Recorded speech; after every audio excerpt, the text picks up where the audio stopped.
দেখুন ভিডিওটি আগে বন্ধুরা।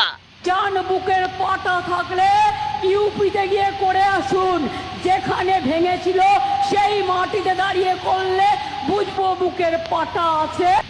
মমতা ব্যানার্জির এত বড় স্পর্ধা যে কোরআনের সঙ্গে কম্পেয়ার করে নিজের উন্নয়নে সে বলে যে কোরআনের পাতা শেষ হয়ে যাবে, তাও আমার উন্নয়ন শেষ হবে না, আমার স্কিমের প্রচার শেষ হবে না।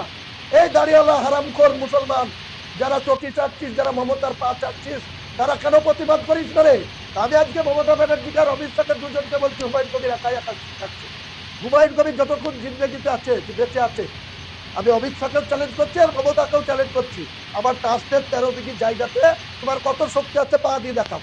এক এক জোড়াকে যদি ওইখানে লাশ না করে দিই, ওইখানে যদি কবর না দিই, আমি হুমায়ুন কবির কবরে যাওয়ার আগে 50টা কবর ওইখানে দিব। বন্ধুরা মমতা দিদিকে বললেন আপনার মতামতটা অবশ্যই কমেন্টে জানাবেন।